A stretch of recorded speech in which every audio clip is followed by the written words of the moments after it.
Hello everyone, board बाबा में आप सभी का स्वागत है। हम हैं विकास गुप्ता और आप हैं हमारे प्यारे प्यारे विद्यार्थीगण। तो कृपया ध्यान दीजिए, आज हम सभी लोग मिलकर, आप और हम मिलकर एक बहुत ही महत्वपूर्ण चैप्टर हिंदी व्याकरण का, जिसका नाम अलंकार है, उसको आज हम लोग क्लियर करने वाले हैं। एक एक पॉइंट, एक एक चीज आज हम लोग का क्लियर होने वाला है अलंकार का। ओके बाबू, मैं आपको बता दूं कि अलंकार जो है ना, जितनी भी कविताएं रची गई हैं, यानी जो भी कवि होते हैं, जो कविताएं रचते हैं, उन कविताओं में अलंकारों का प्रयोग किया जाता है। ध्यान दीजिएगा, यानी कि ये कविताओं को लेकर के एक विशेष चैप्टर है। समझ में आया? लेकिन अलंकार हर जगह होते हैं, हर क्षेत्र में होते हैं।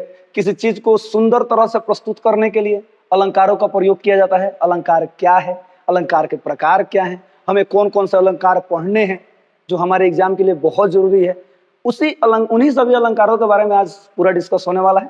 आइए शुरू करते हैं एक एक अलंकार। तो बस खूब ध्यान से एक एक लाइन, एक एक चीज आप देखते चलिए, समझते चलिए, लिखते चलिए। आइए शुरू करते हैं। तो जैसा कि आप देख रहे हैं अलंकार, बाबू एक एक लाइन, एक एक टॉपिक, हर एक चीज लिख दिया गया है ताकि आपको समझने में कोई भी परेशानी ना हो, कोई भी दिक्कत ना हो। ओके, आइए देखते हैं क्या लिखा गया है। सर लिखा गया है, अलंकार का अर्थ होता है आभूषण, गहना या जेवर। जी हाँ, अलंकार का अर्थ क्या होता है? आभूषण, गहना या जेवर। जितनी भी महिलाएं होती हैं या फिर जेंट्स अत्यधिक सुंदर दिखने के लिए क्या करते हैं? सर मेकअप करते हैं। मेकअप करने के बाद क्या कर लेते हैं? तो गहना गुड़िया पहन लेते हैं, खूब बढ़िया बढ़िया गहना पहन लेते हैं। इससे क्या होता है? उनकी सुंदरता बढ़ जाती है। सुंदरता बढ़ती है ना। अब देखते चलिए आगे, देखिए क्या लिखा गया। लिखा गया है, जिस प्रकार आभूषण से शरीर की सुंदरता बढ़ती है, ठीक उसी प्रकार अलंकार काव्य की सुंदरता को बढ़ाता है। मैंने बोला था ना, ये कविताओं से संबंधित एक पाठ है।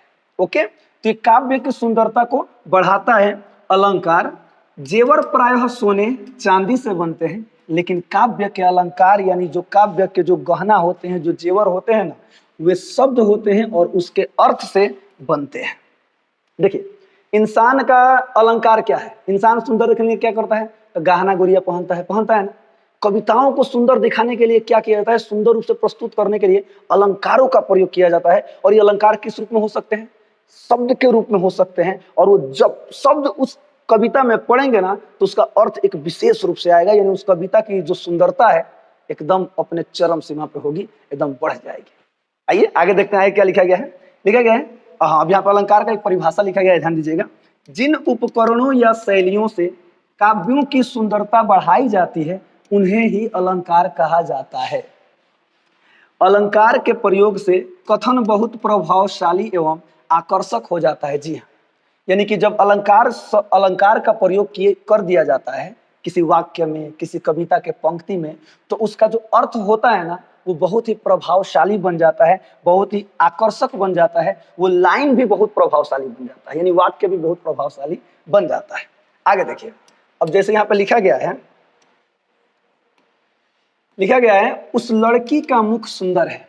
ध्यान दीजिए, उस लड़की का मुख सुंदर है, इस कथन में रमणीयता या आकर्षण नहीं है। यानी कि बस सिंपल सा वाक्य है, जी हाँ उस लड़की का मुख सुंदर है, बस बात खत्म। इसी को अलंकार के रूप में प्रस्तुत करने पर इसे आकर्षक बनाया जा सकता है। ध्यान दीजिएगा, अगर देखिए उस लड़की का मुख सुंदर है, ये एक सरल वाक्य है, बस सिंपल है, जी हाँ उस लड़की का मुख सुंदर है। यदि इसमें अलंकार का प्रयोग कर दिया जाए, तब देखिए इस वाक्य का केवल एक दो शब्द बढ़ा देने से इस वाक्य में किस प्रकार की सुंदरता, किस प्रकार के चमत्कार हो जाते हैं। ध्यान दीजिएगा, जैसे यहाँ पे लिखा गया है, उस लड़की का मुख चंद्रमा के समान सुंदर है।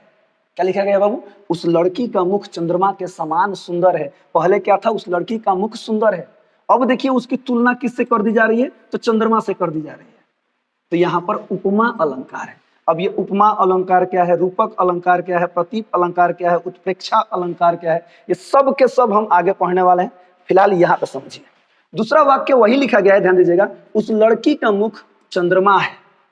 उस लड़की का मुख चंद्रमा, यहाँ की देखिए पहले वाक्य में तुलना किया गया है कि उस लड़की का मुख चंद्रमा के समान सुंदर है। दूसरे वाक्य में क्या किया गया है? उस लड़की का मुख चंद्रमा है, यानी कि पूरा बता देगा, जी हाँ चंद्रमा ही है, उस लड़की का मुख चंद्रमा है। आगे देखिए लिखा गया है, उस लड़की के मुख के सामने चंद्रमा कांतिहीन है। वाह, यानी कि उस लड़की का मुंह इतना सुंदर है जितना कि चंद्रमा सुंदर नहीं है। आगे देखिए, केवल देखिए एक दो अलंकार यानी कि चंद्रमा, कांतिहीन, चंद्रमा, ये सभी क्या है, सब अलंकार प्रस्तुत किया जा रहा है, यानी कि अलंकार लगाया जा रहा है। आगे समझिएगा, उस लड़की का मुख मानो चंद्रमा है। वाह, उस लड़की का मुंह मानो चंद्रमा है, यानी कि यहाँ पर अनुमान लगाया जा रहा है कि देखो, यानी कि उस लड़की का जो मुंह है ना, वो मानो चंद्रमा है, यानी कि चंद्रमा के समान है। उत्प्रेक्षा अलंकार के अंतर्गत ये आता है। ओके, चलिए, तो इस तरह से आप समझ गए कि किस प्रकार से एक दो शब्द के जोड़ देने से वाक्य एकदम जोरदार बन जाता है, सामने वालों को सुनने में भी बड़ा मजा आता है, बड़ा अच्छा लगता है। आप बड़ी सुंदर है, मान लीजिए किसी को बोल रहे हैं आप बड़ी सुंदर है, तो बस नॉर्मल बात है, बड़ी सुंदर है, आप चंद्रमा के जैसे सुंदर है। हाँ, सामने वाला उसका धरती पे गोड़े नहीं रहे। तो एगो दुगो अलंकार को प्रस्तुत करके गर्दा उड़ाया जा सकता है कि ना जी। चलिए आगे बढ़ते हैं, आगे देखिएगा। जी हाँ, अलंकार के भेद, अलंकार के दो भेद हैं, शब्दालंकार और अर्थालंकार, याद रखिएगा। शब्दालंकार और अर्थालंकार। अब ये शब्दालंकार क्या है, इसमें कौन कौन से भेद पढ़ने हैं, अर्थालंकार क्या है, इसमें कौन कौन से भेद पढ़ने हैं, एक एक चीज हम लोग का क्लियर होने वाला। मैं आपको बता दूं, शब्दालंकार में बहुत सारे भेद होते हैं, अर्थालंकार में भी ढेर सारे, बहुत अलंकार तो बहुत सारे हैं, लेकिन हम उतना ही पढ़ने वाले हैं जितना हमारे लिए बहुत जरूरी है, आपके एग्जाम के लिए जरूरी है। ओके, एग्जाम में कंफर्म आप टिक करके आएंगे, बस इतना क्लियर कर लीजिए। चलिए आगे बढ़ते हैं।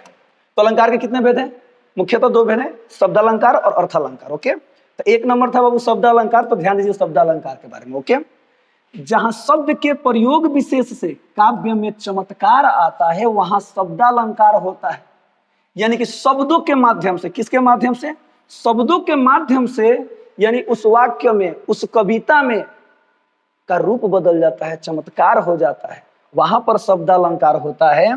दूसरे शब्दों में कहा जाए तो शब्द बदल देने पर वाक्य का आकर्षण घट जाए, नष्ट हो जाए, वहां शब्दालंकार होता है। अर्थात कहने का तात्पर्य ये है कि पहले से कोई अलंकारित शब्द है, यदि उस शब्द को निकाल करके हम कोई आसान, कोई इजी शब्द लगा दे समझने के लिए, बाय द वे आगे एग्जांपल से आपको समझ में आ जाएगा, तो वहां क्या हो जाएगा सर, उसकी सुंदरता, उसका जो आकर्षण होगा वो घट जाएगा।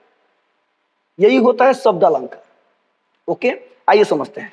जैसे यहाँ पे लिखा गया है, बंदऊ गुरुपद पदुम पराग के बाद, आगे देखिएगा, यहाँ पे है बंदऊ गुरु चरण कमल पराग।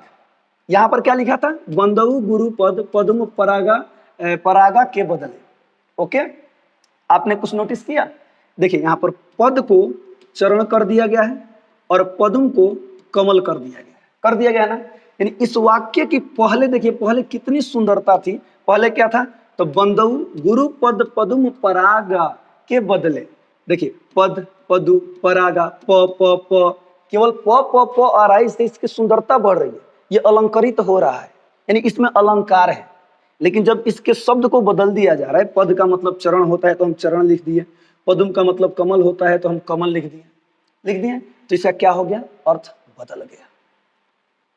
ध्यान दीजिएगा, आगे लिखा गया है, जैसे यहाँ पे हाँ, तो कर दिया जाए तो पद की जगह चरण और पदुम की जगह कमल कर दिया जाए तो अर्थ फिर भी ज्यों का त्यों ही रहेगा, लेकिन इससे आकर्षण जो है वो कम हो जाएगा। पहले वाक्य को पढ़ने और सुनने में जो आकर्षण है, जो मजा है, प की अनेक बार आवृत्ति के कारण, यानी प जो अक्षर है, प जो वर्ण है, वो बार बार आ रहा है, वह दूसरे वाक्य में नहीं है। स्पष्ट है कि यहाँ जो अलंकार है वह शब्द पर आश्रित है, यानी यहाँ पर जो अलंकार प्रयोग किए गए हैं उसमें केवल शब्द पर आश्रित है। जैसे यहाँ पर क्या था, गुरु पद था, हमने पद को चरण कर दिया, पदुम था, पदुम को कमल कर दिया, इस प्रकार इसका आकर्षण घट गया।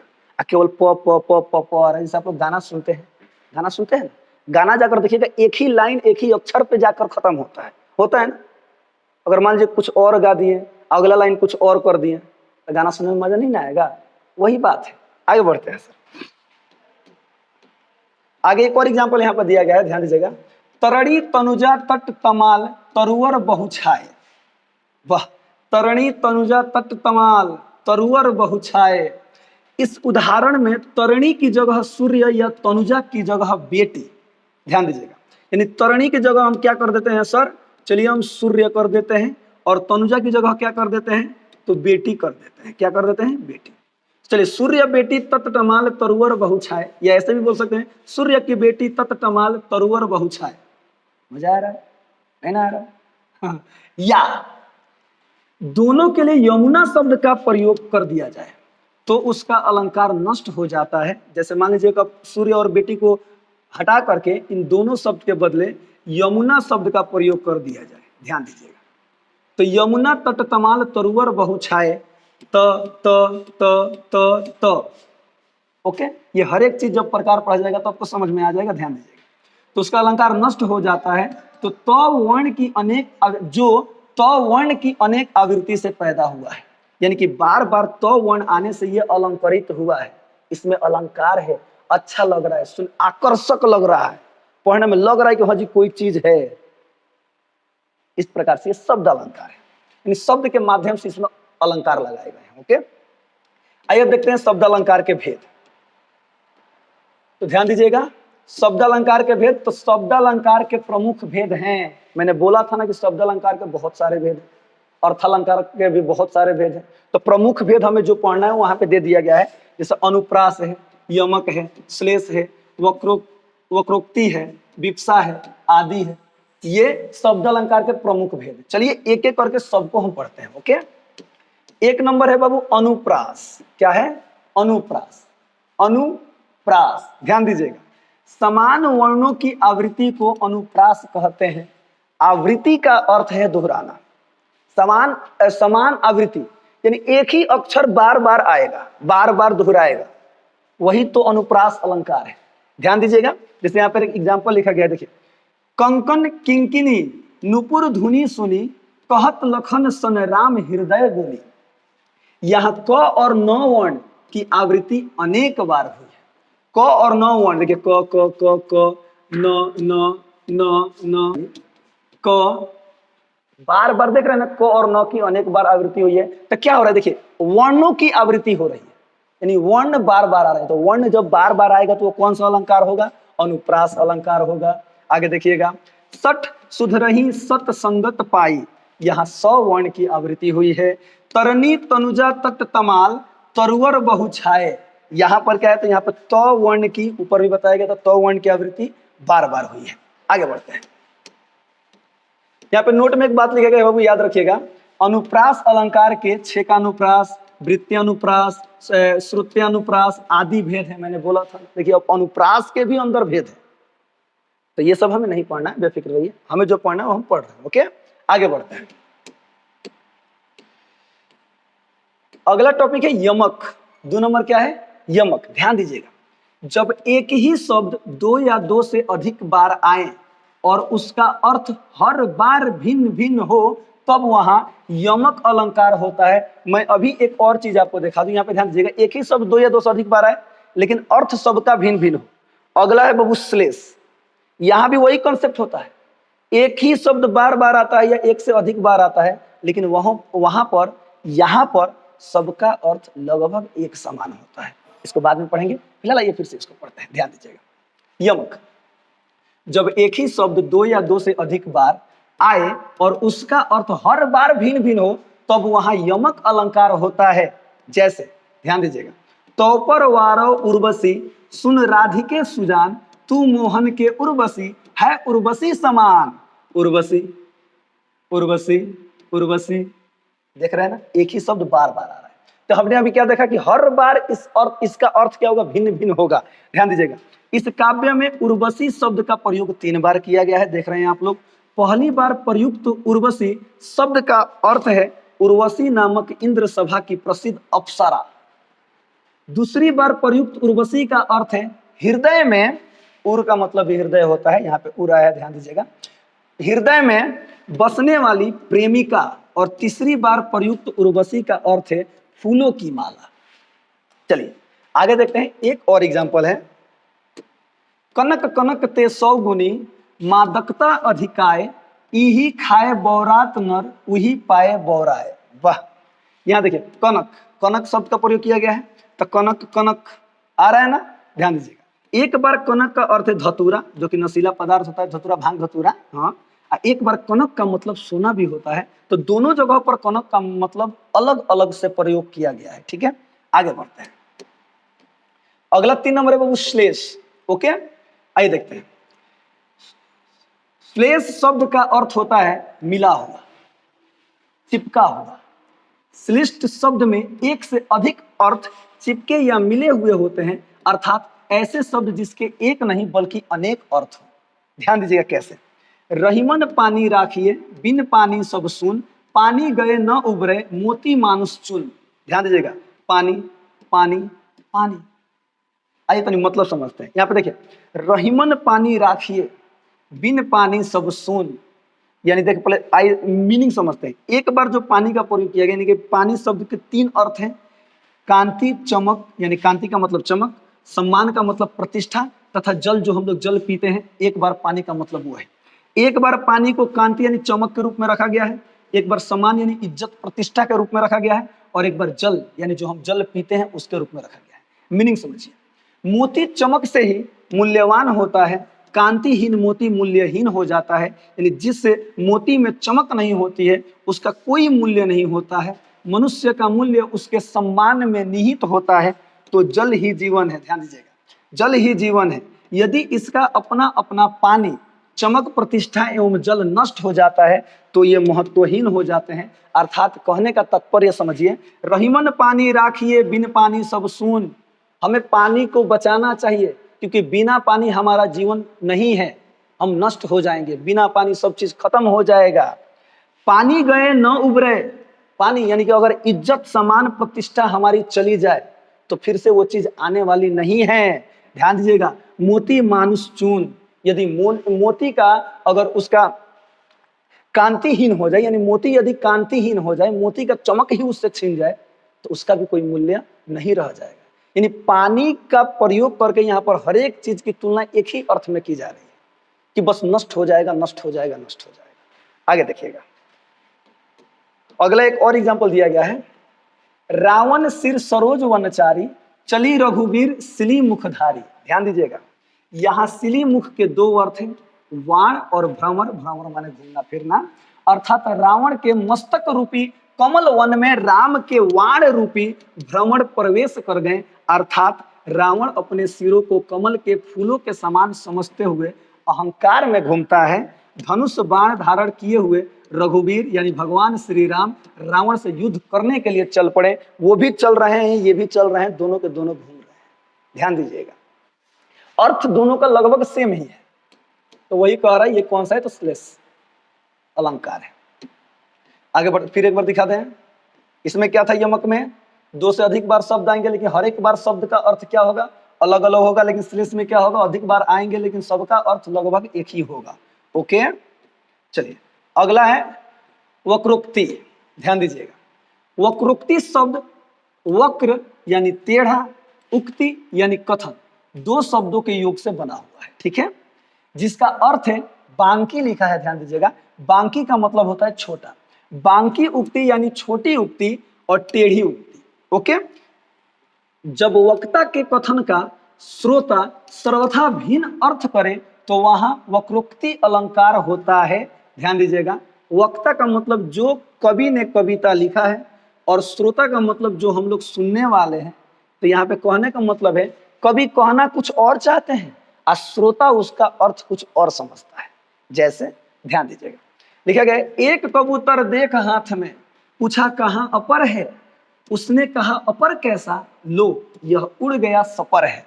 ध्यान दीजिएगा, अपर, पर का मतलब पंख, अ माने नहीं, फिर से है अपर, यहाँ पर है सपर, पर माने पंख, स माने साथ साथ, यानी पंख के साथ। आइए देखिए क्या लिखा गया। लिखा गया है, वक्ता ने अपर का अर्थ दूसरा लिया है, यानी कि कुछ और लिया है। ध्यान दीजिएगा, लेकिन श्रोता ने अपर का अर्थ लगाया है पर से हीन, यानी पंख नहीं है, और उत्तर दिया कि वह अपर यानी बिना पंख के ही, बल्कि सपर यानी पंख युक्त था, बिना पंख के ही पंख वाला था, इसलिए वो क्या हो गया, उड़ गया। लेकिन इसका तात्पर्य समझिए ध्यान से, क्या है अर्थ लिख दिया गया है। एक व्यक्ति ने अपने हाथ में एक कबूतर देखा और उसने पूछा कि दूसरा कबूतर कहाँ है। कबूतर ने जवाब दिया कि दूसरा कहाँ, अरे दूसरा कहाँ, यह एक ही है और फिर कबूतर उड़ गया, हाथ से छूट गया। यह दोहा हमें यह सिखाता है कि जो हमारे पास है उसकी कद्र करनी चाहिए। अगर हम जो हमारे पास है उसे छोड़कर और अधिक पाने की लालसा में रहते हैं तो हो सकता है कि जो हमारे पास है वह भी हमारे हाथ से निकल जाए। यह लालच और असंतोष के परिणामों को दर्शाता है। अर्थात कहने का तात्पर्य यह है, देखिए, एक कबूतर देख हाथ में, पूछा कहाँ है, अपर एगो हाथ में भगवान देता रहे, जो दिले बड़ा वही में खुश रहे चाहिए, ध्यान दियो। एगो हाथ में दिले बड़ा, मान लो धन दौलत बा, ऐसे पूछता रहो औरी कहाँ बा, औरी के फेर में इस तरह लगे हुए हैं, तब पता चला कि औरी के फेर में गए तो है इधर से कोनो औरी लेकर चला गया, जो है उसी के फेर में रही है ना। आए तो वही यहाँ पे कह रहा है कि बस वक्ता जो होते हैं, यानी कभी कहते कुछ और है, उसका अर्थ कुछ और होता है। ओके, आगे बढ़ते हैं। आगे वो विप्सा। विप्सा अलंकार ध्यान दीजिएगा, आदर, आश्चर्य, घृणा, घबराहट, दुख, खुशी आदि को प्रदर्शित करने के लिए किसी शब्द को दोहराना विप्सा अलंकार है। सबसे आसान अलंकार है, ध्यान दीजिएगा। विप्सा अलंकार को पुनरुक्ति प्रकाश अलंकार भी कहा जाता है, इसका एक और नाम है। ओके, टप टप, टप टप, झड़झड़। ओके, टप टप गिरते थे अश्रु नीचे निशा में, झड़झड़ पड़ते थे तुच्छे तारे दिशा में। बोला गया था ना किसी शब्द को दोहराना। ओके, यहाँ टप टप से आंसू गिरने तथा झड़झड़ से तारों के झड़ने की तीव्रता ध्वनित सूचित होती है। आंसू झड़ने यानी कोई दुख स्थिति को बोध करा रहा है। ठीक है, अतः किसी शब्द की आवृत्ति से भाव अधिक प्रभावशाली बन जाते हैं। ओके, रुको, रुक रुक रुक रुक रुक, ढाई दे रुकता है ना, जा जा ना जा, जा जा जा, चला जाता है। तो पुनरुक्ति बार बार हो रही है तो क्या हो रहा है, शब्द का पुनरुक्ति। ध्यान दीजिएगा, यहाँ वर्ण का पुनरुक्ति नहीं है, शब्द का पुनरुक्ति है। ओके, चला जाता है। ओके, फिलहाल यहाँ ध्यान दीजिए, आगे बढ़ते हैं। हाँ, अब अगला है बाबू अर्थालंकार। अर्थालंकार में हमें ढेर सारे पढ़ने हैं। ओके, तो ध्यान देते चलिए, बस एक एक गो आपको देखते चलना है, लिखते चलना है। आप दोबारा पढ़ेंगे तो आपको हर एक चीज समझ में आ जाएगा। ओके, ध्यान दीजिएगा। जहां अलंकार अर्थ पर आश्रित हो, जहां अलंकार शब्द पर आश्रित हो वो शब्दालंकार था, और जहां अलंकार अर्थ पर आश्रित हो वो अर्थालंकार होता है। ध्यान दीजिएगा, जहां अलंकार अर्थ पर आश्रित हो वहां अर्थालंकार होता है। इस अलंकार में शब्दों के परिवर्तन कर देने पर भी अर्थ में बदलाव नहीं आता है। यानी अर्थालंकार की एक खूबसूरती है, यदि शब्द को भी बदल दीजिएगा ना तब भी उसका भाव कम नहीं होने वाला है, यानी उसका अर्थ नहीं बदलने वाला है। ध्यान दीजिएगा, जैसे चंद्र बदनी नहीं जीवती रे, बध लागत का है। वाह, चंद्रमा रूपी मुख वाली नायिका जीवित नहीं रहेगी, इसे क्यों मार रहे हो, ये इसका अर्थ है। ध्यान दीजिएगा यहाँ पे क्या लिखा गया है। उपयुक्त उदाहरण में यानी कि यहाँ जो उदाहरण है, चंद्र बदन में अलंकार है। ये जो चंद्र बदन आप देख रहे हैं ना, यहाँ अलंकार है। चंद्र बदन की जगह यदि विधु बदन यहाँ पे देख रहे हैं, विधु बदन लिख दिया जाए या शशि बदन लिख दिया जाए तब भी वह अलंकार अर्थगत होने के कारण नष्ट नहीं होता। यानी कि ये लिखने के बावजूद भी इसका अर्थ नहीं नष्ट होने वाला है, नहीं होता, इसलिए यहाँ अर्थालंकार है। ध्यान दीजिएगा, यानी कि विधु बदन का मतलब भी हुआ चंद्र के समान मुख वाली नायिका, और शशि बदनी का मतलब भी हुआ चंद्र के समान मुख वाली नायिका, अर्थात किसी प्रकार के भी इसमें अर्थ में परिवर्तन नहीं हो रहा है। ओके, आगे बढ़ते हैं। लेकिन शब्दालंकार में क्या था, शब्दालंकार में बदल जा रहा था। लेकिन यहाँ पर देख लीजिए, चंद्र बदनी के बदले हम विधु बदनी लिखे हैं और शशि बदनी लिखे हैं। एक और अलंकार है, ध्यान दीजिएगा, सुमनों की मुस्कान तुम्हारी। बाबा, सुमनों की मुस्कान तुम्हारी, इसमें सुमनों के स्थान पर फूलों या पुष्पों शब्द को रख देने से अलंकार में कोई अंतर नहीं पड़ता है। सुमन का मतलब पुष्प या फूल भी होता है। ध्यान दीजिएगा, फूलों की मुस्कान तुम्हारी, सुमन के बदले हमने क्या लिख दिया, फूल। पुष्पों की मुस्कान तुम्हारी, कोई भी फर्क नहीं पड़ रहा। वाह, आगे देखिएगा, ये अर्थालंकार है। हाँ, अब अर्थालंकार के भेद देखिए, हमें कितने सारे पढ़ने हैं, आपको कितने पढ़ने, ध्यान दीजिएगा। अर्थालंकार के भेद, तो अर्थालंकार के प्रमुख भेद हैं, उपमा पढ़ना है, रूपक, प्रतीक, संदेह, उत्प्रेक्षा, भ्रांतिमान, अतिशयोक्ति, दृष्टांत, विरोधाभास, मानवीकरण आदि, इतना पढ़ना है। चलिए देखते चलते हैं एक एक करके सब पे सब। सबसे पहला है बाबू उपमा। अब उपमा अलंकार क्या है, आपने शुरू में भी देखा था, उस लड़की का मुख चंद्रमा के समान सुंदर है, आपने देखा था ना। आइए फिर से एक बार देख लेते हैं। दो भिन्न पदार्थों या समानता या समता स्थापित करने को उपमा कहते हैं। उपमा उप धनमा उपजोड़मा दो शब्दों के योग से बना है। उप का अर्थ है समीप से तथा मा का मापना या तोलना। मापना या तोलना, तुलना करना, अर्थात जब दो भिन्न वस्तुओं के समान गुण धर्म के कारण समानता दिखाई जाती है अथवा तुलना की जाती है तब उपमा अलंकार होता है। अर्थात सिंपल भाषा में कह सकते हैं सर, जब किसी की तुलना किसी का नाम लेकर किया जाता है, जब किसी की तुलना किसी से की जाती है, वहां उपमा अलंकार होता है। लेकिन यहां भी एक शर्त है, और वो शर्त क्या है, ध्यान दीजिए। जैसे यहाँ पे लिखा गया है, उस लड़की का मुख चंद्रमा के समान सुंदर है, यानी कि लड़की का मुख चंद्रमा के समान क्या है, सुंदर, यानी कि लड़की के मुख को चंद्रमा के समान बताया गया है। क्या बताया गया है, तो सुंदर बताया गया है। ओके, यहाँ पर एक एग्जाम्पल दिया गया है, ध्यान दीजिएगा। लिखा गया है, पीपर पात सरिस मन डोला। पीपर पात सरिस मन डोला। चलो इसका हम अर्थ बताते हैं, ध्यान दीजिएगा। देखिए, पीपर पात माने पीपर का पत्ता ही, पीपर का पत्ता होता है ना, पीपर का पत्ता ही। सरिस, सरिस मन डोला, मन का मतलब डोला, सरिस का मतलब होता है जैसा, यानी कि पीपर के पतई के जैसा मन हमारा डोला था। वाह वाह वाह। यहाँ पर पीपर का ही पत्ता पता है क्यों रखा गया है बाबू?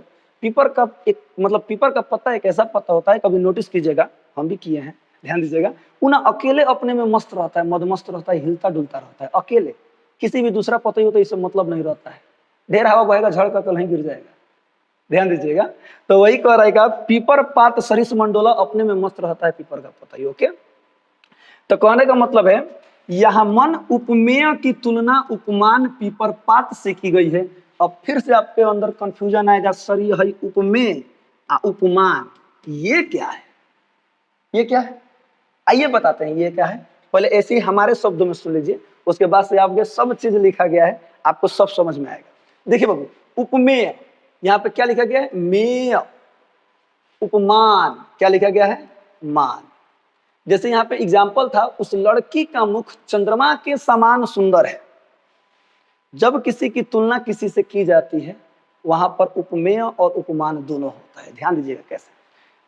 अभी क्या बोला गया, उस लड़की का मुख, उस लड़की का मुख किसकी तुलना की जा रही है, मुख की तुलना की जा रही है। तो यहाँ पर मुख जो है वो उपमेय है, चंद्रमा के समान सुंदर है। किसके समान सुंदर है, चंद्रमा के समान सुंदर है। तो यहाँ पे चंद्रमा क्या है, तो उपमान है। क्या है, उपमान है। समझ में आया? एक एग्जांपल और सुनिए। आप शेर हैं, आप क्या हैं, शेर हैं। आप बाघ हैं, आप नीमन हैं, जो भी हैं, हाँ। तो आप शेर हैं, आपकी तुलना किससे की जा रही है, शेर से की जा रही है। तो आप क्या हो गए, आप हो गए उपमेय, और शेर क्या हो गया, उपमान हो गया। ओके, आइए देखते हैं ये उपमेय उपमान ये कहां से है, ये है क्या। तो देख बाबू, उपमा अलंकारों के 4 अंग होते हैं। उपमा अलंकार जो है ना, उसके 4 गो अंग है, उसी में हमें पढ़ना है उपमेय उपमान। आइए देखते हैं 4 गो, पहले 2 गो पढ़ लेते हैं, उसके बाद से 2 गो और ही पढ़ लेते हैं। देखिए, उपमेय क्या है, तो जिसकी तुलना या समता किसी दूसरी वस्तु से की जाती है। यहीं पे इसका एग्जाम्पल है, मतलब परिभाषा है, जिसकी तुलना की जाती है, जिसकी तुलना किसी दूसरी वस्तु से की जाती है या अथवा दिखाई जाती है, उसे उपमेय कहते हैं। उस लड़की का मुख, रेड कलर दिखाई दे रहा है ना, चंद्रमा के समान सुंदर है, अर्थात लड़की के मुख की तुलना चंद्रमा से की जा रही है, इसलिए यहाँ पर जो लड़की का मुख है वो क्या है, तो उपमेय है। ओके, ऊपर एक और एग्जाम्पल था बाबू, पीपर पात सरिस मन डोला। पीपर पात सरिस मन डोला, यानी कि मन जो है वो पीपर के पतई के जैसा डोल रहा है। यानी मन की तुलना किससे की गई है, तो पीपल के पत्ता से की गई है। अर्थात मन जो है वो क्या है, तो उपमेय है। आप पीपर पात क्या है, अबे बता दो, आगे पढ़ावे वाला क्या है, उपमान है। बहुत तेज है मेरे बच्चे, धाए धाए समझते हैं। आगे देखिएगा। अब देखिए उपमान, जिससे किसी वस्तु की समानता दिखाई जाती है। एक यहाँ पे बात लिखा गया है, उपमेय की तुलना जिससे की जाए। उपमेय, उपमेय की तुलना जिससे की जाए। उस लड़की का मुख चंद्रमा के समान सुंदर है, चंद्रमा दिखाई दे रहा है, यानी उस लड़की का मुख इस चीज की तुलना की जा रही है किससे, तो चंद्रमा से, तो चंद्रमा क्या हो जाएगा, उपमान हो जाएगा। ओके, दूसरा वाक्य देखिए, पीपर पात के समान मन को बताया जा रहा है, यानी पीपर पात सरिस मन डोला, यानी मन जो है वो पीपर के समान डोल रहा है, पीपर के जैसा डोल रहा है, पीपर के पतई के जैसा डोल रहा है, तो पीपर पात क्या हो जाएगा, तो उपमान हो जाएगा। ओके, उपमान और उपमेय खूब ध्यान से देख लीजिए, एक दो प्रैक्टिस मार लीजिए, 2-4 बार पढ़ लीजिए, कैसे बार बार उपमेय और उपमान आने वाला है रूपक में, आगे जितना भी पढ़ेंगे ना सब में ये दोनों देखने को मिलेगा। ऐसे खाली और ही पढ़ लो मर्दे। यहाँ देखिए, चलिए तो हम जो पढ़ रहे हैं उपमा अलंकार के तीसरा अंग है, उपमा अलंकार का तीसरा अंग है वाचक। क्या है, वाचक। ध्यान दीजिएगा, अब ये वाचक क्या है, तो जिन शब्दों द्वारा उपमेय तथा उपमान के बीच समानता दिखाई जाती है उन्हें वाचक कहते हैं। उपरोक्त पंक्ति में सरिसवाचक शब्द है। सरिसवाचक शब्द से ही स्पष्ट है कि मन पीपर पात के समान डोला। ध्यान दीजिएगा, यहाँ पे उसी का एग्जाम्पल यहाँ पे समझाया गया है, यहाँ भी मैं समझा रहा हूँ, ध्यान दीजिएगा। लिखा गया है क्या, उस लड़की का मुख चंद्रमा के समान है। अच्छा बताइए, के समान को अगर निकाल दिया जाए तो उस लड़की का मुख चंद्रमा सुंदर है। वाओ, कौन सुंदर है, उस लड़की का मुख सुंदर है कि चंद्रमा सुंदर है। अगर के समान को काट दिया जाए, उस लड़की का मुख चंद्रमा सुंदर है, नहीं ना, तो वाचक देखिए, यानी दोनों को जोड़ने का काम कौन कर रहा है, तो के समान। तो उस लड़की का मुख चंद्रमा के समान सुंदर है, तो के समान क्या है, वाचक है। जैसे इसमें क्या है सर, तो पीपर पात सरिस मन डोला, यानी कि मन जो है वो पीपर के पात के जैसा क्या हो रहा है, डोल रहा है। ओके, मन पीपर पात डोला, मन पीपर पात डोला, मन डोला कि पीपर पात डोला। अगर के जैसा नहीं होता, सरिस नहीं होता तो आए पता नहीं चलता। तो ये सब वाचक है।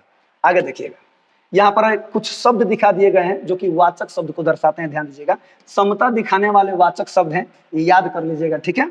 सा, सी, सम, सरिस, यू, सदृश, ज्यों, जैसे, जस आदि, ये जो शब्द है ना, ये वाचक शब्द को दिखाते हैं। ओके, आगे बढ़ते हैं।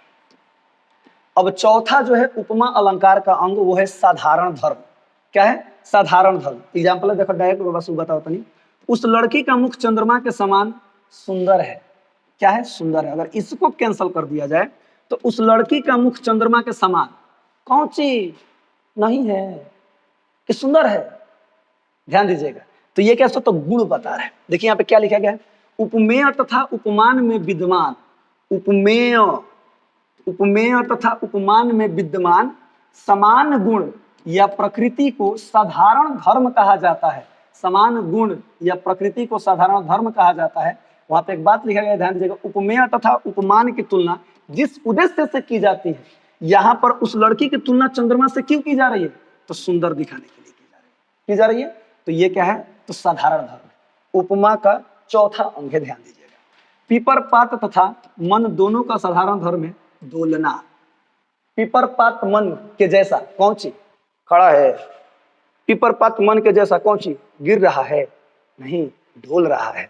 तो उसमें क्या हो जाएगा, साधारण धर्म, तो डोलना हो जाएगा। पीपर पात सरिस मन डोला। आगे देखिए, तो एक बार और तनी खूब ध्यान से देख लीजिए लो, सभी लोग पढ़ लीजिए लो, ताकि आपका खूब बढ़िया से क्लियर हो जाए। किधर गया सर, हाँ, उपमा अलंकार देख लिए। ओके, पढ़ लीजिए लो, लिख लीजिए लो। एक बार फिर बताइए, तो उपमेय क्या है और उपमान क्या है। उपमेय जिसकी तुलना की जाती है, उपमेय जिससे तुलना की जाती है, उपमान। ओके, आई दोनों के बिचुया में जो तुलना करवाता है वो वाचक, और जिसके लिए तुलना की जाती है, जिस उद्देश्य के लिए की जाती है, वो क्या हो जाता है, साधारण धर्म हो जाता है। ये चारों के चारों क्या है, तो उपमा अलंकार के अंग है। चलिए अगला हमें पढ़ना अर्थालंकार में रूपक, बहुत इंपॉर्टेंट है रूपक, याद रखिएगा। यहां लिखा गया है, जहां पर उपमेय और उपमान में कोई भेद न हो। ध्यान दीजिएगा, जहां पर उपमेय, उपमेय माने जिसकी तुलना करेंगे, आज जिससे तुलना करेंगे, इसके बीच कोई भी भेद न हो, कोई भी भेद न हो, यानी कोई भी वाचक न हो। ध्यान दीजिएगा, तब रूपक अलंकार होता है। रूपक अलंकार में वाचक शब्द प्रायः नहीं होते। मैंने बोला था ना कि उपमेय, उपमान, वाचक, साधारण धर्म, तो बढ़िया से समझ लीजिए। ओके, उसके बाद सही है क्या लिखा गया है, उपमेय और उपमान में कोई भेद ना हो, यानी बीच में वाचक न हो। जैसे उस लड़की का मुख चंद्रमा है, ना के समान है ना सुंदर है, डायरेक्ट बता दिया जा रहा है क्या, तो उस लड़की का मुख जो है वो चंद्रमा है। उस लड़की का मुख क्या है, चंद्रमा है। आगे देखिए कि यहाँ पर कविता से लिखा गया है, यह जीवन क्या है, निर्झर है। इस उदाहरण में जीवन को निर्झर के समान न बताकर जीवन को ही निर्झर कह दिया गया है। ऐसे भी तो बता सकते हैं, यह जीवन क्या है, यह जीवन निर्झर के समान है, ऐसा न कर डायरेक्ट कह दिया गया है यह जीवन निर्झर है। ओके, अतएव यहाँ रूपक अलंकार है, अंबर पनघट में डूबो रही तारा घट उषा नागरी। जयशंकर प्रसाद की इस पंक्ति में, जयशंकर प्रसाद की लाइन है, उपमेय अंबर तारा और उषा पर उपमान पनघट घट औरी घट पनघट घट और नागरी का निषेध रहित आरोप हुआ है, इसलिए यहाँ रूपक अलंकार है। रूपक अलंकार के भी ना बहुत सारे भेद हैं, जिसमें सांग रूपक और निरंग रूपक प्रमुख हैं। ये दो रूपक अलंकार के प्रमुख भेद हैं, और भी बहुत सारे भेद हैं, लेकिन हमें रूपक अलंकार पे ध्यान देना है। तो क्या नहीं होगा, शॉर्ट नोट्स के माध्यम से कहीं समझ लीजिए, उसमें वाचक नहीं होना चाहिए, बस बात खत्म। और वाचक कौन कौन होता है सभी को पता है, वाचक दर्शाने वाला ही दिखाई दे रहा है ना। हाँ, आगे बढ़ते हैं। अगला है प्रतीप अलंकार। कौन सा है, तो प्रतीप अलंकार, ध्यान दीजिएगा। प्रतीप शब्द का अर्थ होता है विपरीत, उल्टा। प्रतीप का मतलब क्या होता है, विपरीत या उल्टा। जहां उपमान को ही उपमेय बताया जाए, उपमान को ही क्या बताया जाए, उपमेय बताया जाए, वहां प्रतीप अलंकार होता है। यानी उपमेय को उपमान नहीं, यानी कि जिससे तुलना की जा रही है उसी को उपमेय बता दिया जाए, वो कौन सा अलंकार होता है, तो प्रतीप अलंकार होता है। ध्यान दीजिएगा, उस लड़की के मुख के सामने चंद्रमा कांतिहीन है, अर्थात यहाँ पर चंद्रमा को हीरो बना दिया गया है। चंद्रमा कांतिहीन है, यानी चंद्रमा जो है सुंदर नहीं है, किसके सामने, तो उस लड़की के मुख के सामने चंद्रमा सुंदर नहीं है, यानी चंद्रमा सुंदर नहीं है उस लड़की के मुख के सामने। तो उस लड़की के मुख के सामने चंद्रमा कांतिहीन है, इसमें कौन हो गया है उपमेय, उपमेय कौन हो गया, जल्दी से बताइए। उपमेय हो गया है चंद्रमा, और उपमान कौन हो गया है, तो लड़की का मुख हो गया है। ओके, आगे देखिएगा, अगला टॉपिक है लोच, माने उसी का है उदाहरण समझ लीजिए। लोचन ते अंबुज बने मुख ते चंद बखान। एक लाइन है, देखिए यहाँ पर, यहाँ कमल लोचन यानी कमल जो है वो नेत्र यानी आंख के समान है, और चंद्रमा मुख के समान सुशोभित है। इसमें प्रसिद्ध उपमान कमल को तथा चंद्र को उपमेय बना दिया गया है। अर्थात कमल को नेत्र के समान बताया गया है, नेत्र को कमल के समान नहीं बताया गया है, और यहाँ पर चंद्रमा को मुख के समान बताया गया है, बल्कि मुख को चंद्रमा के समान नहीं बताया गया है। इस प्रकार ये कौन सा अलंकार है, तो प्रतीप अलंकार है। ओके, आगे देखिएगा, एक और है, हाँ एक और है, ध्यान दीजिएगा। तो मुख ऐसो पंक सूत अरुमयंक यह बात, वर्णे सदा असंक कवि बुद्धि रंक विख्यात। यह प्रसिद्ध उपमान पंकज यानी कि कमल को उपमेय तथा उपमेय मुख को उपमान बताया गया है। यानी कि जो मुख है, मुंह, ये उपमेय होना चाहिए, लेकिन इसको क्या बना दिया गया है, उपमान बता दिया गया है, इसलिए यहाँ प्रतीप अलंकार है। इस पंक्ति में प्रतीप अलंकार है। ओके, आगे देखिएगा, अगला है वो उत्प्रेक्षा अलंकार। कौन सा अलंकार, उत्प्रेक्षा अलंकार। जहां उपमेय में उपमान की संभावना हो, फिर से बोल रहे हैं, उपमेय और उपमान क्या है, फिर से रख लीजिए, याद कर लीजिए, समझ लीजिए। ओके, उपमेय में उपमान की संभावना की जाए, वहां उत्प्रेक्षा अलंकार होती है। उत्प्रेक्षा का अर्थ होता है भली भांति देखना, यानी भली भांति देखना। इसमें उपमेय की संभावना उपमान के रूप में की जाती है, यानी उपमेय की संभावना की जाती है, किसके रूप में, उपमान के रूप में की जाती है। जैसे सुन, मानो जानो मनु जनु मनहु आदि उत्प्रेक्षा के वाचक हैं, यानी यदि ये सभी शब्द अगर दिखाई देते हैं तो ये उत्प्रेक्षा अलंकार में आते हैं। ओके, याद रखिएगा। यहाँ पर ये पहले वाला एग्जाम्पल लोग समझ लेते हैं। उस लड़की का मुख मानो चंद्रमा है, यानी मानो, उस लड़की का मुख मानो चंद्रमा है। क्या लिखा गया इसमें, उपमेय की संभावना उपमान के रूप में की जाती है। तो यहाँ पे क्या, यहाँ पे संभावना लगाया जा रहा है कि उस लड़की का मुख मानो चंद्रमा है। आगे देखिएगा, आगे है सोहत औढ़े पीत पट श्याम सलोने गत मानो मनो नीलमणि शैल पर आतप प्रायो प्रभात। ओके, आइए यहां पे देखते हैं। यहां उपमेय पीतांबर ओढ़े यानी कि पीला वस्त्र ओढ़े सुंदर रूप वाले श्री कृष्ण हैं और उपमान प्रभात कालीन सूर्य की किरणों से युक्त नीलमणि पर्वत है। अर्थात कृष्ण के श्याम शरीर पर, श्याम का मतलब काला होता है, ध्यान दीजिएगा, कृष्ण के काले शरीर पर पीतांबर यानी पीला वस्त्र ऐसा प्रतीत होता है मानो नीलमणि पर्वत पर प्रभात की आभा पड़ रही हो। इस संभावना के कारण इसमें उत्प्रेक्षा अलंकार है, मानो नील मणि पर्वत पर प्रभात की आभा पड़ रही है। तो इस प्रकार से इसमें क्या है, मानो आ गया ना, मानो ऊपर देखे तो ना हम लोग, ध्यान दीजिए, मानो मानो, तो ये उत्प्रेक्षा अलंकार के अंतर्गत आ जाता है। आगे देखिए, पांचवा है बाबू संदेह। ठीक है, लिखा गया है समानता के कारण जहां दो वस्तुओं के बीच संदेह का कथन किया जाता है वहां संदेह अलंकार होता है। ध्यान से देखिएगा, एगो संदेह होता है, एगो भ्रांतिमान होता है। ओके, दोनों में थोड़ा सा अंतर है, दोनों एक ही जैसा है, लेकिन समझने का प्रयास कीजिएगा। फिर से पढ़े, समानता के कारण जहां दो वस्तुओं के बीच संदेह का कथन किया जाता है वहां संदेह अलंकार होता है। जैसे यहाँ पर एग्जाम्पल है, समझिएगा, सारी बिच नारी है कि नारी बिच सारी है। आए, सारी बिच नारी है कि नारी बिच सारी है, बताइए, संदेह है कि नहीं है, डाउट है कि नहीं है? माने साड़ी नारी पहनी हुई है कि नारी, सॉरी नारी कहता नहीं, नारी साड़ी पहनी हुई है, बताइए कौन साड़ी पहना है? बताइए, लड़कियां झूठ बोलती हैं कि झूठ लड़कियां बोलती हैं? संदेह वाला बात है कि नहीं है? लेकिन बतिया सच है, नारी में साड़ी होगी या साड़ी में नारी होगी, ये तो कन्फर्म है ना? हाँ, तो लड़कियां झूठ बोलती हैं कि झूठ लड़कियां बोलती हैं, संदेह है, डाउट है। तनी यही लगले, तनी एक बार और पढ़ाएंगे, तनी हरी तनी भ्रांतिमान देखते हैं, ध्यान दीजिएगा। जहां भ्रमवश किसी वस्तु को अन्य वस्तु समझ लिया जाए वहां भ्रांतिमान अलंकार होता है। रात के अंधेरे में रस्सी को सांप समझ लेना, रात के अंधेरे में किसी लड़की को चुड़ैल समझ लेना, ये सब भ्रम है। मान लीजिए कोई आपसे कह दे कि लड़कियां सच बोलती हैं, अरे बाबा ये तो सबसे बड़ा भ्रम है, भ्रम में मत रहिए। ठीक है, हाँ जो भी है याद ध्यान दीजिए।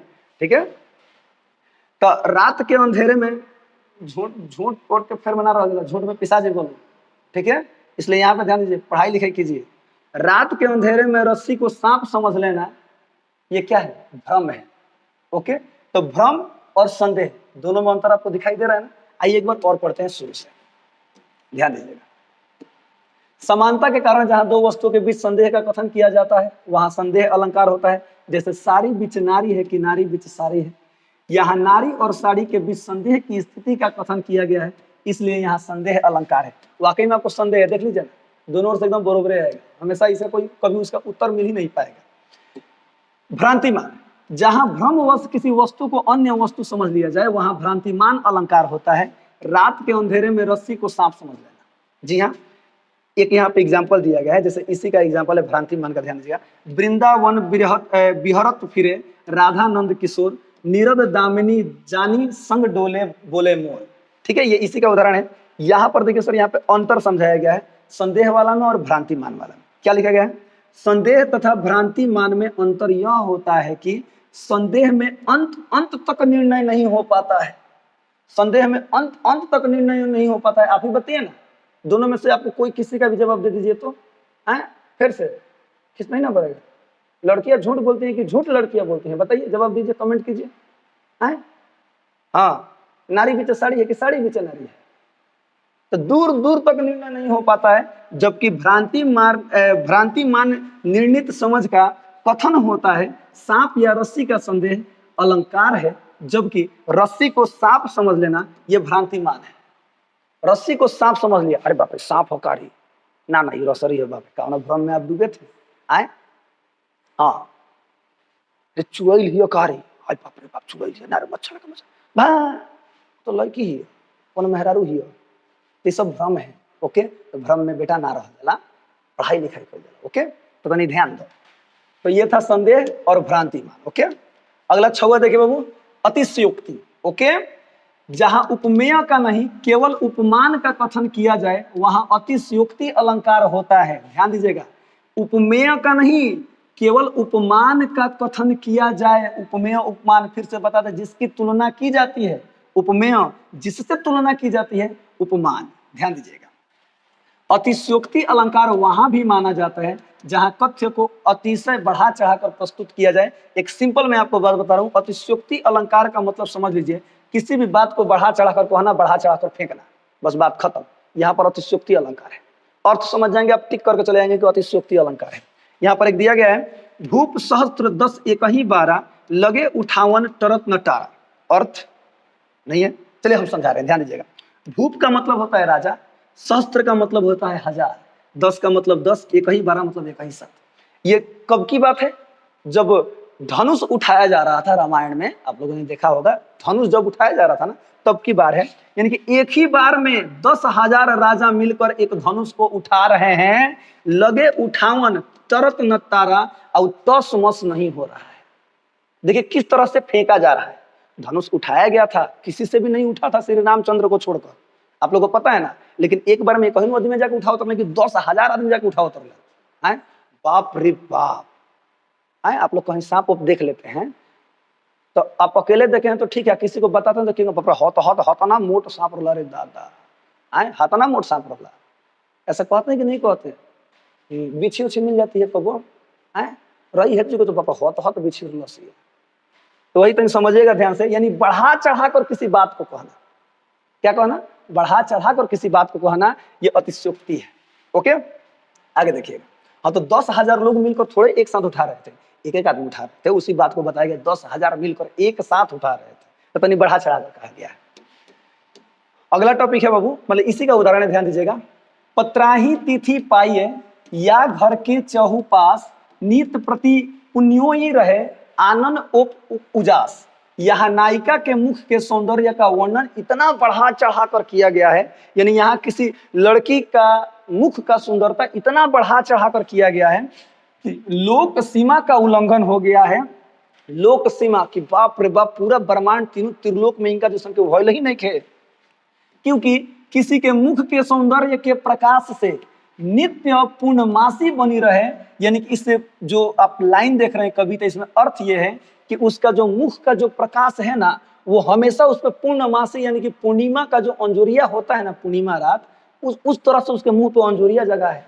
और पड़ोसियों को तिथि जानने के लिए पतरा यानी पंचांग देखना पड़ता है। यहाँ पर इसका तात्पर्य ये है, और पड़ोसी एक अर्थ समझ सकते हैं, पड़ोसियों को सुंदर देखने पड़ना पड़ता है, मेकअप लगाना पड़ता है, ऐसा मत समझिए। यानी और पड़ोसियों को देखने के लिए पंचांग और मतलब पतरा देखना पड़ता है। ओके, तो इस प्रकार से मतलब बढ़ा चढ़ाकर बात को कहा गया, इतनी सुंदर है भाई, बाप रे बाप। बांधा या विधु को किसने, इस कली जंजीरों से, मणि वाले हड़ियों का मुख क्यों भरा हुआ है हीरो से। ध्यान दीजिएगा, यहाँ विधु या चंद्र से मुख का, कली जंजीरों से कैस और मणि वाले सांपों से मोती भरी मांग का बोध होता है, जो वस्तुतः वास्तविकता से परे जान पड़ता है, इसलिए अतिशयोक्ति अलंकार है। वास्तविकता से परे का मतलब है कि ऐसी चीज जो इम्पॉसिबल हो, लेकिन उस चीज को प्रस्तुत किया जा रहा है, ये अतिशयोक्ति अलंकार है। ओके, आगे बढ़ते हैं। अगला है बाबू दृष्टांत अलंकार। ध्यान दीजिएगा, जहां उपमेय उपमान, फिर उपमेय उपमान, जिसकी तुलना की जाए, जिससे तुलना की जाए। ओके, तो जहां उपमेय उपमान वाक्यों में बिंब प्रतिबिंब भाव वर्णित हो, वहां दृष्टांत अलंकार होता है। जहां एक ही बात को भिन्न भिन्न शब्दों द्वारा कहा जाता है। ध्यान दीजिएगा, सिंपल शब्दों में जहां एक ही बात को भिन्न भिन्न शब्दों द्वारा कहा जाता है, वहां दृष्टांत अलंकार होता है। देखिए यहाँ पर एग्जाम्पल समझिए। काटे ही पई कदरी फरई, कोटि जतन कोऊ सींच, विनय न मान खगेश सुनु, डाटे ही यू पई नौ नीच। अर्थात केले का पेड़ तभी फलता है जब उसे काटा जाता है। एक बार जब पेड़ फल जाला, ओकरा काट के हटाओ के पड़, चाहे उसे कितना भी पानी दिया जाए, वह अपने समय पर ही फल देगा, ये भी बात तय है। और जो दुष्ट व्यक्ति विनम्रता से नहीं मानता, उसे तभी सही रास्ते पर लाया जा सकता है जब उसे कठोरता से डांटा जाए। अर्थात दोनों शब्द एक ही तरह से प्रस्तुत किया गया है। जब तक केला के कटबो ना तले उ नया फल ना दी, वही छुछुनर आदमी के जले 2-4 लात लतियेबो ना तले उ सुधरी ना। लात के देवता बात से ना मान ले। तो दोनों में भाव समझिए, भाव क्या है, तो दोनों का भाव एक ही है। तो ये दृष्टांत अलंकार। एक और यहाँ पे एग्जाम्पल दिया गया है, परि प्रेम नंदलाल के हम ही न भावत जोग, मधुप राज पद पाई के भीख न मांगत लोग। यहाँ पर प्रथम पंक्ति में एक बात कहकर दूसरी पंक्ति में उससे मिलती जुलती बात कही गई है। क्या कही है समझिएगा ध्यान से। परि प्रेम नंदलाल के हम ही न भावत जोग, जब नंदलाल जब श्री कृष्ण से प्रेम हो जाएगा ना, तो जोग की कोई जरूरत नहीं है, दुनिया में हर चीज मिल जाएगा। ठीक उसी प्रकार मधु का मतलब एक्चुअली मधुमक्खी होता है, ध्यान दीजिएगा। मधुमक्खी जब राजा बन जाती है, राजपद पाई के राजा बन जाती है, भीख न मांगत लोग, तब भी वो भीख नहीं मांगती है, भीख नहीं मांगती है। यानी कि जब उसके पास हर चीज हो ही जाएगा तो उसे किसी भी चीज की आवश्यकता, किसी भी चीज की जरूरत नहीं होगी। जिस प्रकार से जब मुझे श्री कृष्ण से प्रेम हो जाएगा तो मुझे भी किसी चीज की आवश्यकता, किसी चीज की जरूरत नहीं होगी। तो दोनों में एक ही बात बताया गया है, तो ये दृष्टांत अलंकार है।